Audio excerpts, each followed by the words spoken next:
I don't understand because I am thinking when you say Ofori-Atta family, I am assuming that then you are referring to the nuclear family. The nuclear family, not the bigger family. That's the understanding I get, that he, his wife, and his children. That's Ofori-Atta family. Or am I not right? Well, the press statement itself is designed to create confusion. It's designed to create confusion. Yes. Why do you say so? Who is the signatory? The signatory to the statement. Mm. Why is that important? Well, someone is issuing it. It says signed the family of Ofori-Atta. So you see the confusion. So which is the family of Ofori-Atta? Is it the wife, the nuclear family, or the extended family? If it is a nuclear family, who is acting as family head? Because Ofori-Atta is the family head. If it is an extended family, there's a family head. So who has issued it? Where's the Abuja opinion? Oh, so somebody signed on behalf of the Abuja opinion. Because all we have is the family of Ofori-Atta. No name was given. It's designed to create confusion in the minds of people. So you treat it as anonymous. But I'm sure you've read this particular statement. Do they have a point? What is the point? What is the point? That they should delist his name from the Interpol Red Notice. Are they the authorizing body? Have they got capacity?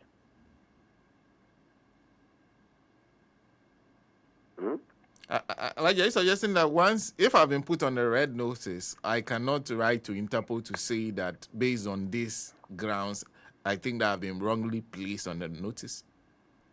If you are wrongly placed there, you have to exhaust the local remedies.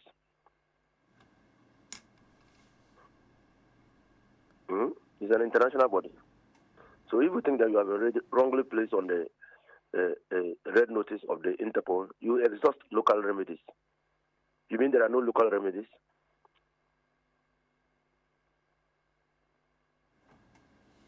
But they also... It's just like going to the market and shouting that your goat has been stolen and that you are looking for your goat in the market.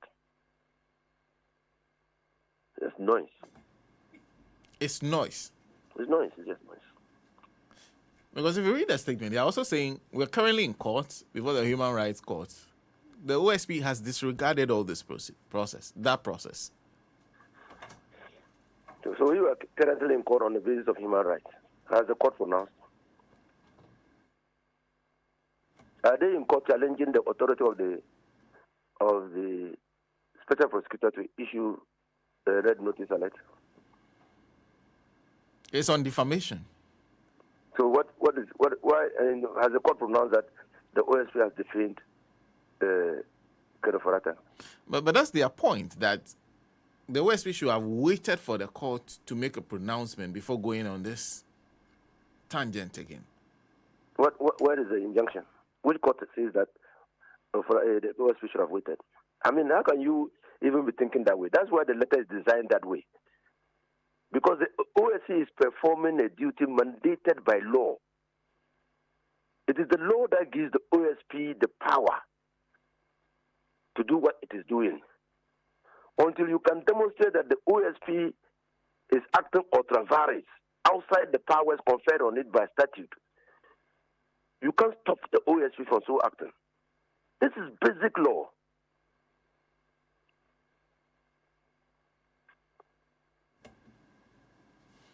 And that's why you think the entire letter is noise. It's just brutal fulfillment. It's just noise. Noise.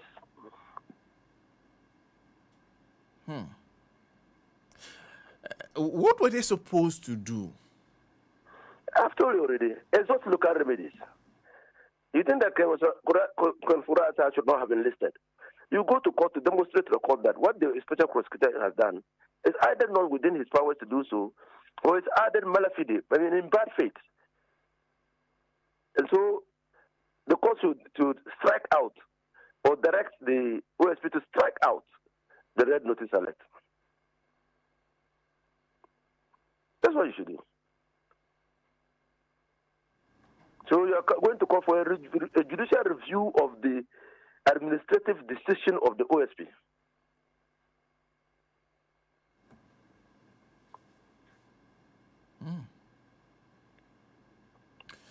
I see. Anyway, in the meantime, I'm sure you'll be monitoring the conversation around this whole Interpol red notice that has been issued and the manner in which it was issued, because they are also talking about the right to health, among others, that the man is seeking treatment, the right to health. The lawyers have even said he's seeking treatment. What about he's sick doesn't the OSP understand? Those were the exact words. Where is it? Where is it coming from? Where is the right to health coming from? That's a human right. No, where is it? Where? Where is it? In our Constitution, at chapter 5, where is it?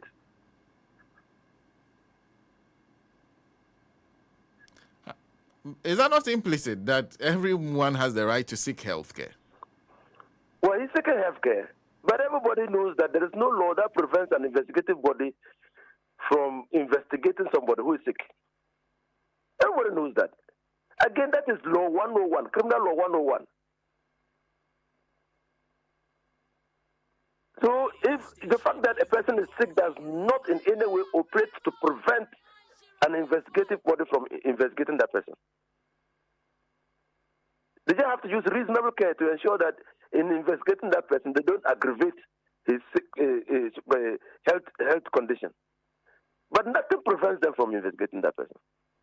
In fact, the only time that you can have a recourse to some, if you want, some malleable treatment is when that person is charged before court. The court can take the mental and health status of the accused person into consideration in determining whether to proceed with the trial or to wait until the health of that person improves. But that person would have been charged.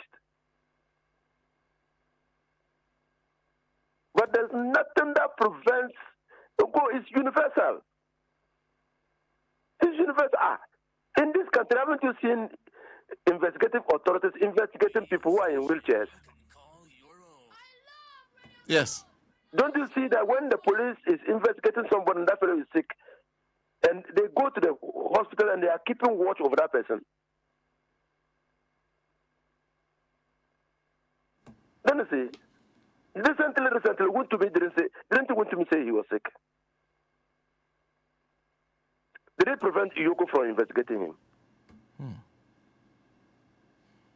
There's no law. There's no such law that you can even dream up a right to health and say that on that basis you are infringing the right to health.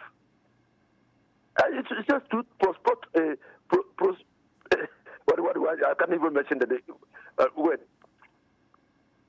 You know, you can because you see the mental status of a person is an objective test. It's not a subjective one. So even if you are sick and you think that you can't go through investigations, a third independent party must tell the investigative body that look, the health status of that person is such that if you subject him to serious interrogation, his health might deteriorate. And not you will say. If not, that will operate to limit the powers and capacity of the investigative authorities to investigate people. Because I can just go and say, "Oh, me, I'm sick, and I have a right to health, and so nobody should investigate me." You are saying Yeah. You are saying he should ideally present himself, indicate that he's sick. They would check themselves and be sure. When you are going to impeach a president on the basis of infirmity of health, don't you need a medical tribunal to say that yes, in our view, the health of the president is said that he cannot perform his duties? For investigative body, the same thing. The family is also repeating this, what has come from Mr. Ofori-Atta, that I'm ready to do teleconferencing, For the Zoom, or teleconference. anything you should. So When he has will it been the appear in. right? When has it been the right of a suspect to determine how he should be treated? I hope that they are not also relying on some rights. Investigative bodies are. If Ofori-Atta were here in Ghana, and I refuse to go to OSP, OSP will have simply gone to court for a criminal summons to be issued against him. And they will go and bring him before the court. And the court will hand him over to OSP. It's just that he's hiding behind the limited jurisdiction of the special prosecutor. I say limited because both in the sense of the act, because the special prosecutor's jurisdiction is limited to only investigating corruption and corruption-related offenses and breaches of the Procurement Act. So that's a limited jurisdiction. And also the jurisdiction of the criminal jurisdiction of the state is territorial, or criminal jurisdiction of any investigative body of the state is territorial. So he can't reach him. The long arm of the OSP cannot reach him wherever he is. You could only reach him if he were in Ghana. So that they're just hiding behind that and writing all these useless letters and petitions.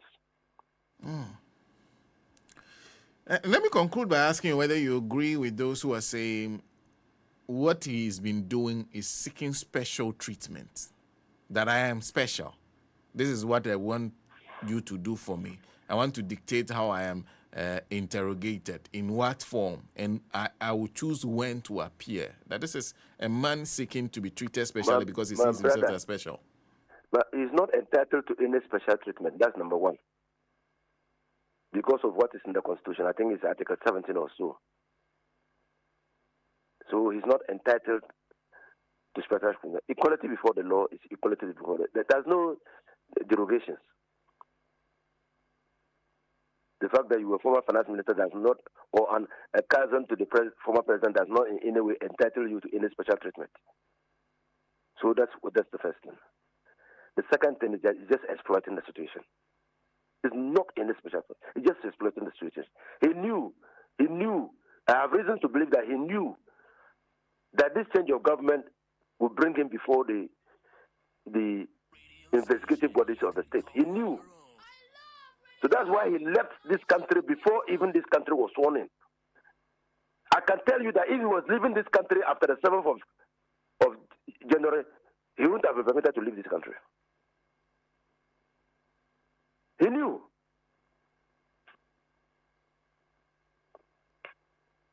If you have not stolen from the if you are not stolen from the market, why are you running when they cry thief?